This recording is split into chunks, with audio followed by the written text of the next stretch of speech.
नमस्कार. आज आपण एक खूप इंटरेस्टिंग गोष्ट ऐकणार आहोत. ही गोष्ट तशी साधी आहे, पण तिचा अर्थ तो खूप खोल आहे. ही गोष्ट आपल्याला सांगते की जेव्हा आयुष्यात काही बदल घडतात, तेव्हा त्याला सामोरं कसं जायचं. एक प्रश्न विचारूया. समजा एक सारखंच संकट 3 मित्रांसमोर उभं राहिलं, तर ते तिघही सारखाच विचार करतील का?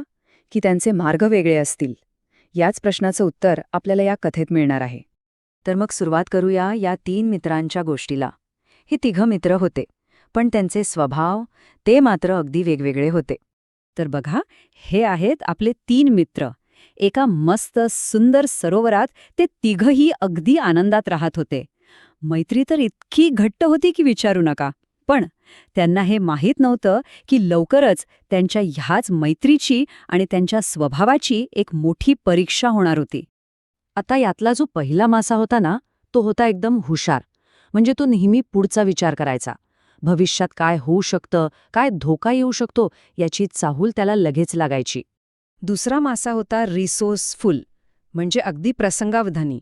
आयत्या वेळेला काय करायचं, संकटातून मार्ग कसा काढायचा, यात तो एकदम तरबेज होता. आणि मग होता तिसरा मासा. तो होता जरा हट्टी. म्हणजे बदलाच्या नावानेच त्याला कंटाळा यायचा. जे जसं आहे तसंच राहायला हवं असं त्याचं ठाम मत होतं. आणि मग एके दिवशी त्यांच्या त्या शांत आयुष्यात एक असं काहीतरी घडलं, ज्याने ढोक्याची घंटा वाजली. एका साध्या संवादाने एका मोठ्या संकटाची चाहूल दिली. झालं असं की आपला जो हुशार मासा होता ना, त्याने काही मच्छीमारांना बोलताना ऐकलं. आणि ते काय बोलत होते की दुसऱ्या दिवशी ते याच तलावात जाळं टाकायला येणार आहेत. आता हे ऐकताच त्याला धोका कळायला अजिबात वेळ लागला नाही. तो धावतच आपल्या मित्रांकडे गेला, त्यांना एकत्र केलं आणि म्हणाला, ऐका, मोठा धोका आहे, आपल्याला हा तलाव आत्ताच्या आत्ता सोडायला हवा. पण तो दुसरा प्रसंगावधानी मासा, त्याला स्वतःवर भलताच विश्वास होता. तो काय म्हणाला, अरे मी कुठेच जाणार नाही, संकट आलंच ना, तर त्यातून मार्ग कसा काढायचा ते मला चांगलं माहिती आहे. आणि तिसरा, तो हट्टी मासा. त्याने तर सरळ सरळ नकार दिला.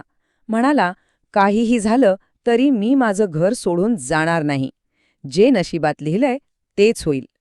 आता पहिल्या माशाने पाहिलं की हे दोघं ऐकत नाहीत. तो हुशार होता, त्याने जास्त वेळ घालवला नाही. स्वतःचा जीव वाचवणं महत्वाचं होतं, म्हणून तो लगेचच तो तलाव सोडून एका सुरक्षित जागी निघून गेला. आणि अखेर तो दिवस आला. मच्छीमार आले आणि आपल्या मागे राहिलेल्या 2 मित्रांचं नशीबसुद्धा सोबत घेऊन आले. जसं ठरलं होतं, मच्छीमारांनी तलावात आपलं जाळं फेकलं. आणि अर्थातच जे 2 मित्र मागे राहिले होते, ते दोघेही त्या जाळ्यात बरोबर अडकले. आता इथेच त्या दोघांच्या स्वभावातला फरक दिसून आला. जो प्रसंगावधानी मासा होता त्याने काय केलं, त्याने हुशारीने मेल्याचं नाटक केलं. आणि मच्छीमाराने त्याला मेला समजून बाहेर फेकताच त्याने संधी साधली आणि तो निसटला. पण तो हट्टी मासा, त्याने काहीच केलं नाही. तो फक्त तडफडत राहिला आणि शेवटी मारला गेला. तर ही होती 3 माशांची गोष्ट. पण यातून शिकण्यासारखं काय आहे? खरं तर या छोट्याशा गोष्टीत एक खूप मोठा धडा आहे. या कथेचं सार काय आहे, तर हेच की बदल तो तर होणारच. तो आपल्या कामात असेल, आयुष्यात असेल किंवा आपल्या आजूबाजूच्या परिस्थितीत.